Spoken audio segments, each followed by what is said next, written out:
ဒါကိုတော့အမေရိကန်နိုင်ငံမှာအရသာအရှိဆုံးအသီးလို့ဆိုကြပါတယ်ဒါပေမဲ့တော်တော်များများကတော့မစားဘူးကြပါဘူးသူ့နာမည်ကလည်းထူးဆန်းပါတယ်ဈေးလည်းအရန်ကြီးပါတယ်တရုတ်နိုင်ငံမှာတော့သူ့ကိုဩဂတ်မဲလွန်လို့ခေါ်ကြပါတယ်သူ့ရဲ့အပြင်ခွန်ကခရမ်းရောင်ဖြော့ဒါမှမဟုတ်မိုးပြရောင်သို့မဟုတ်အဝါဖြော့ရောင်ရှိပြီးတော့ပုံတံကလှေငယ်ပုံရှိပါတယ်ကိုင်းလိုက်ရင်ပျော့ပြောင်းနေပေမဲ့တော်တော်နဲ့ကွက်မထွက်ပါဘူးရင်းမဲ့တဲ့အခါသူ့အလိုလျောက်ကွဲထွက်သွားတတ်ပြီးအထက်ကတောက်ပတဲ့ဂျယ်လီလိုသားရှိပါတယ်သူ့အသားဟာခရစ်အရယ်လိုကြည်လင်နေပြီးစားလိုက်ရင်တော့တင့်ကိုဆွဲလန်းသွားစေပါလိမ့်မယ်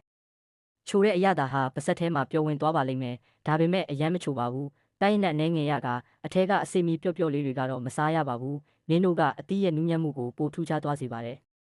တဘာဝကပေးတဲ့အချိုပွဲတစ်ခုဖြစ်ပါတယ်ရှားပါလွန်းလို့ဩဂတ်မဲလွန်ကိုအမေရိကမှာရှာဖွေမတွေ့ရှိနိုင်ပါဘူးတရုတ်နိုင်ငံရဲ့တောင်တန်းတွေပေါ်မှာသာတွေ့ရှိရပါတယ်။တစ်နှစ်မှာ100တီတာရှင်တန်ပေါက်ရောက်နိုင်ပြီးအကွဲမှသာအသီးများကိုခူးဆွကြရပါတယ်။သူ့ကိုညင်သာစွာကင်တွယ်ရမှာဖြစ်ပြီးထိခိုက်လွယ်ပါတယ်။ဒါကြောင့်ခရီးဝေးသို့ပို့ဆောင်ရောင်းချဖို့တော့အဆင်မပြေလှပါဘူး။အမေရိကန်မှာတော့ဒီအသီးဟာတမိုးကြီးရှားပါတဲ့ကဏ္ဍဝင်အသီးပဲဖြစ်ပါတယ်။တင်စားချင်ရင်တော့တရုတ်နိုင်ငံရဲ့တောင်တန်းတွေပေါ်ကိုယ်တိုင်သွားရောက်ခူးဆွရမှာဖြစ်ပါတယ်။ရှာဖွေတွေ့ရှိပြီဆိုရင်တော့ထိပေါက်တယ်လို့ကံကောင်းလို့ပဲဖြစ်ပါတယ်။